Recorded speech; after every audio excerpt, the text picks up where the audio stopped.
उत्तर प्रदेश एक ऐसा राज्य जिसकी पहचान कभी अपराध, माफिया राज, दंगों और कमजोर कानून व्यवस्था से जोड़ी जाती थी। लेकिन फिर ऐसा क्या हुआ कि पूरे देश में एक नया शब्द चर्चा के केंद्र में आ गया। इस शब्द का नाम है योगी मॉडल। कुछ लोग इसे देश का सबसे प्रभावी प्रशासनिक मॉडल मानते हैं, जबकि कुछ इसे सबसे ज्यादा बहस में रहने वाला शासन मॉडल बताते हैं। लेकिन आखिर इस मॉडल में ऐसा क्या है जिसकी चर्चा उत्तर प्रदेश की सीमाओं से निकलकर पूरे देश में होने लगी? क्या यह केवल बुलडोजर की राजनीति है? क्या यह सिर्फ अपराधियों के खिलाफ सख्त कार्रवाई तक सीमित है, या फिर इसके पीछे एक ऐसा फॉर्मूला है जिसने यूपी की राजनीति, प्रशासन और विकास की दिशा को नई पहचान दी? इस कहानी की शुरुआत होती है वर्ष 2017 से, जब योगी आदित्यनाथ ने उत्तर प्रदेश के मुख्यमंत्री के रूप में जिम्मेदारी संभाली। सत्ता में आने के बाद शुरुआती दिनों में ही पूरे प्रशासनिक ढांचे को एक स्पष्ट संदेश दिया गया, अपराध और भ्रष्टाचार के प्रति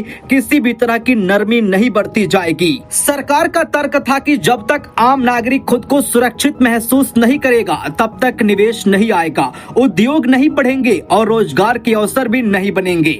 यानी कानून व्यवस्था को मजबूत करना ही विकास की पहली शर्त है। यही सोच योगी मॉडल की बुनियाद मानी जाती है। पुलिस और प्रशासनिक अधिकारियों को स्पष्ट जिम्मेदारियां सौंपी गयी।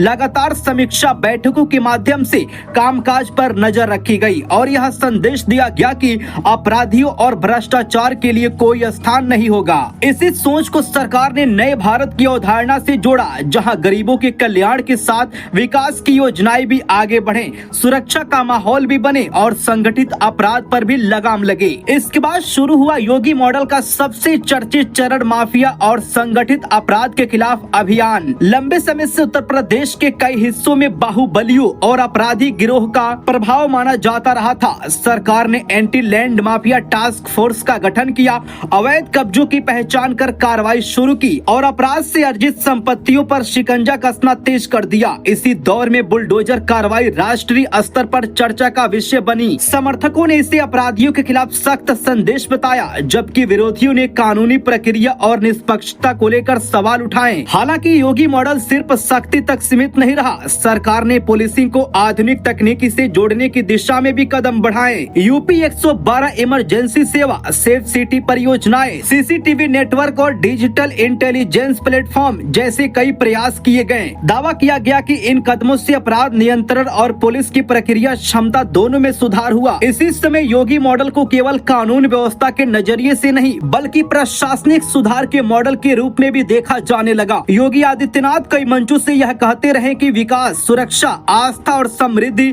इन चारों को साथ लेकर चलना ही सरकार का उद्देश्य है। जब सरकार को लगा कि कानून व्यवस्था की स्थिति में सुधार आ रहा है, तब योगी मॉडल का दूसरा बड़ा चरण सामने आया, इंफ्रास्ट्रक्चर और निवेश। प्रदेश में एक्सप्रेसवे, एयरपोर्ट, मेडिकल कॉलेज, औद्योगिक कॉरिडोर और लॉजिस्टिक पार्क जैसी बड़ी परियोजनाओं पर तेजी से काम शुरू हुआ। ग्लोबल इन्वेस्टर्स समिट के जरिए देश और दुनिया के निवेशकों को उत्तर प्रदेश में निवेश के लिए आकर्षित करने का प्रयास किया गया। सरकार का दावा रहा कि बेहतर सुरक्षा और स्थिर प्रशासन ने निवेशकों का विश्वास मजबूत किया है। इसके साथ साथ प्रशासनिक जवाबदेही को भी इस मॉडल का अहम हिस्सा बनाया गया। मुख्यमंत्री स्तर से जिलों की लगातार समीक्षा हुई, अधिकारियों को तय समय सीमा में परिणाम देने के निर्देश दिए गए। महिलाओं की सुरक्षा के लिए मिशन शक्ति, महिला हेल्पलाइन और सेफ सिटी जैसी योजनाओं को भी इसी मॉडल का महत्वपूर्ण अंग बताया गया। समर्थकों का मानना है कि कानून व्यवस्था, आधुनिक इंफ्रास्ट्रक्चर और प्रशासनिक अनुशासन का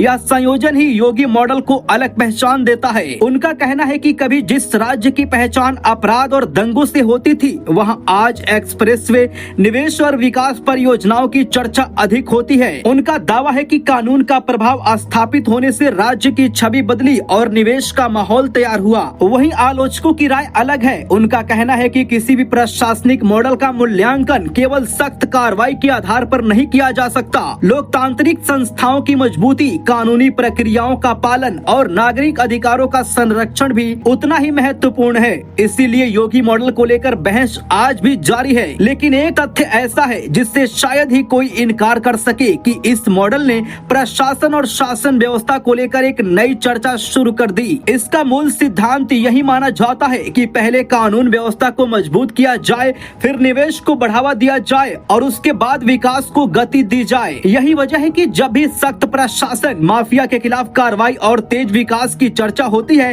तो योगी मॉडल का नाम जरूर सामने आता है। क्या आपको लगता है कि योगी मॉडल को देश के दूसरे राज्यों में भी लागू किया जाना चाहिए? वीडियो को लाइक कीजिए और कमेंट में बताइए और हमारा अगला वीडियो देखने के लिए चैनल को सब्सक्राइब जरूर कर लीजिए।